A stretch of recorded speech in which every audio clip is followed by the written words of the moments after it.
Hey everyone, today I wanted to do a video about project-based learning and problem-based learning and some resources that I have been using lately to learn more about it. So I really like, whenever possible in our homeschool, when we're doing different unit studies, to try to come up with some projects or things that give us some real life application for the thing that we're learning. And so I feel like we naturally kind of lean towards project-based learning, but I wanted to learn kind of more about what it actually was.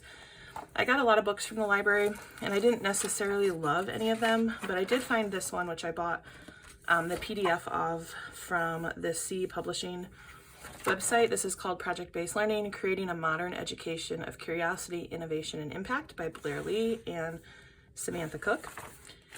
And there's a lot in here. I have not finished reading it yet, but basically it kind of helps define for you what project-based learning is, a little bit about why it's important, and how to implement project-based learning, how to plan the project, how to finish the project, how to evaluate the work, and then they give you some kind of model, some sample projects that I think that section could be really helpful if this is something that is new to you. But I just, so far, I haven't, like I said, I haven't finished reading this, but I've found it to be very interesting and very helpful.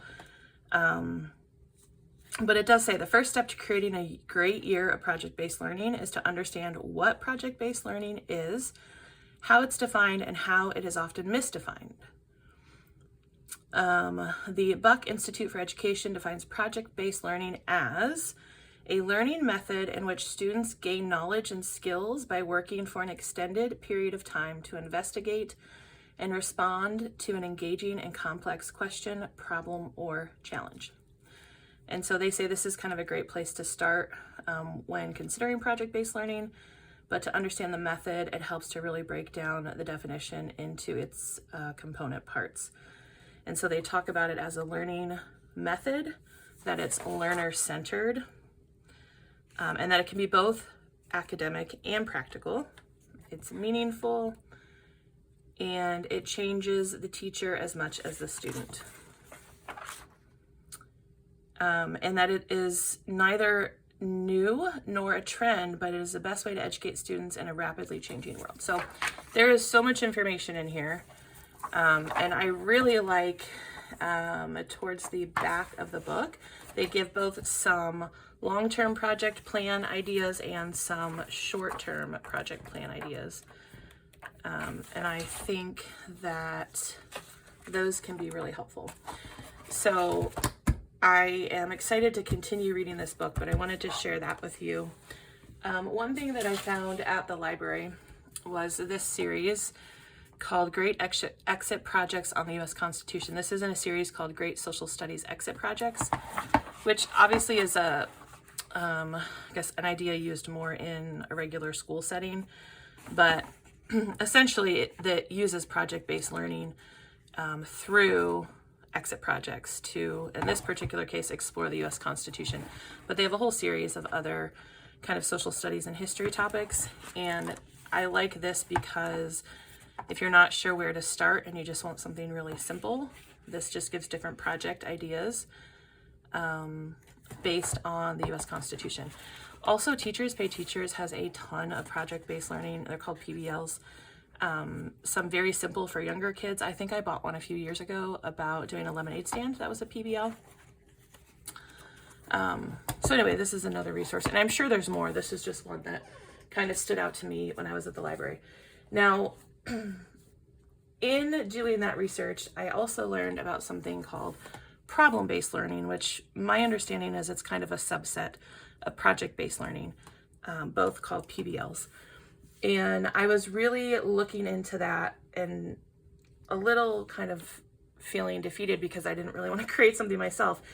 And then I saw a video by, I believe her channel is Patterson Academy or Patterson Homeschool Academy, and she shared that Royal Fireworks Press has problem-based learning units. I was so excited because I am not comfortable enough with this to create something myself, and I didn't want to stress myself out. I purchased 2 of them, 2 that I felt like I had an immediate use for in the upcoming school year. And I think they look really good. So this one is called Ferret Ecology, and this is written as a study for 1 student. I think you can also get this as a classroom setting one as well. And then this, The Great Debates, is for like a class to do. They didn't have this one in the problem studies for 1. But you get a problem log and a parent manual in this one. And basically it sets up this problem for you.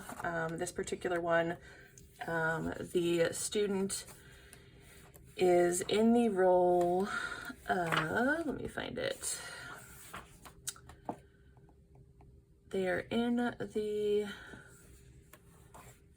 role of having to reintroduce the black-footed ferret. Let me see. I just saw something else I wanted to show you, and then I got distracted. There was an age range on here. I believe it said ages 10 to 13. Oh, here we go. This unit was designed for children ages 10 to 13 and was pilot tested in several 8th grade classrooms in Virginia. It was developed to meet regional and national middle school science objectives. And then it says, because the unit is driven primarily by the child's questions, it could easily be used with older children and, depending on developmental readiness, with younger children. But the setup of this, let me find where they read that.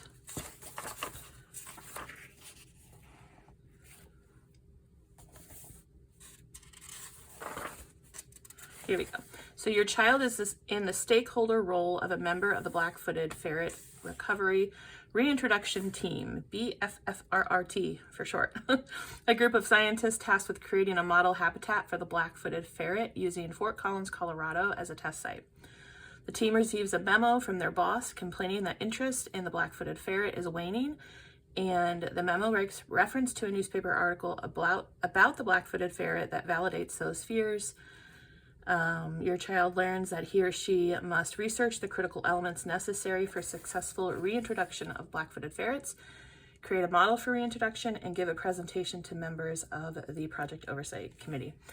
And the way this is set up is essentially they're presented with the problem.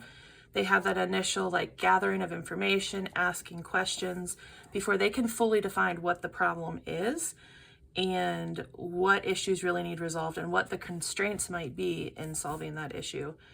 And then they develop options to solve the problems. And then this gives you it mentioned a newspaper article. Well, here's the newspaper that they can read through, and different memos and things like that. It gives you those that you can copy out for your student to use during the process. And it gives you kind of the lesson plan for how to implement everything. So I think this one's going to be really fun. We're going to use this for my 7th grader next year as part of a science. And then the other one I chose to get, like I said, they had several, but this one I thought would go really well with an election study that we're going to do. And again, I'll get more into this in that video because I am going to do a video on that unit. But this one comes with a teacher manual, a problem log, and a resource book. The resource book has all of different transcripts they might need to reference, campaign materials, different memos, and things like that. And then the teacher manual, again, lays out kind of the lesson plan for how to do this unit. And basically the problem in this one, or the kind of the role they're taking on, let me read it to you because it'll sound better than me giving you my summary of it. The students are in the stakeholder role of media consultants to Vice President Richard Nixon's ad hoc advertising group for the 1960 presidential election, where he's running against John F. Kennedy. And the election is considered the first of its kind because the candidates have participated in the first ever televised debates. So the students enter the story after the 4th debate has taken place, Nixon's poll numbers have dropped, and his campaign team is in the final push before Election Day. And they are tasked with devising a strategy to help reshape Nixon's image in the media so that he will gain votes and triumph over Kennedy for the presidency.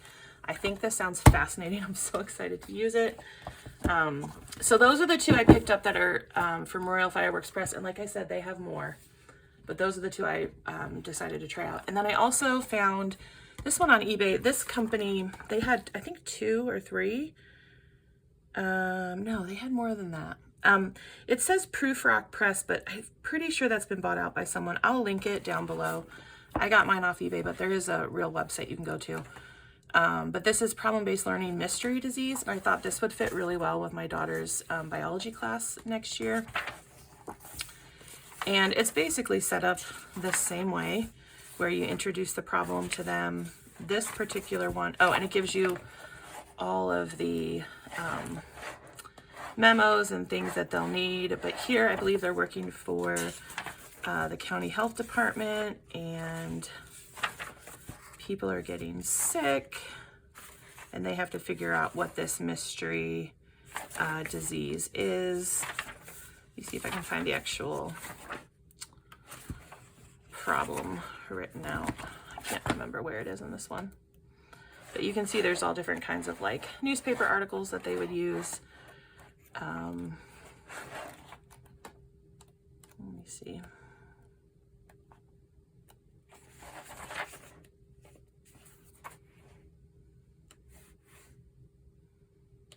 This is letter to parents, so this is obviously used more in a school setting, but I think we'll be able to make it work fine. Okay, here we go. So the students' first roles will be as emergency room nurses. This is in like the first session. And they're going to essentially make a diagnosis of E. coli-based food poisoning. Let's see. I think then in later lessons, let me see, let's look at lesson 2.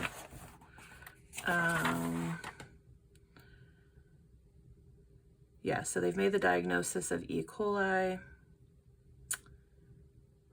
and they're given assignments from the county health inspectors. They get this memo from the health department, and I just think this sounds like so much fun and so much learning that can happen. This one will need adapted more because, like I said, it's written for a whole class. So here they have to determine the most probable source of the E. coli outbreak, explain your theory and defend your ideas with hard evidence, research of appropriate literature and logical reasoning, and then develop a plan to reduce or eliminate the possibility of a similar outbreak in the future. So anyway, I thought this one sounded cool. This was considerably less expensive than the ones from Royal Fireworks Press. I think I spent like $7 on this one. And this one was $55, and I think this one was $45, but they did have free shipping. So anyway, that is just my little kind of sharing of resources on project-based learning and problem-based learning. And I'm sure there's more out there, but this is kind of what I've come across that I'm excited about and wanted to share. And I will link the video I mentioned from Patterson Academy down below in case you want to watch that as well.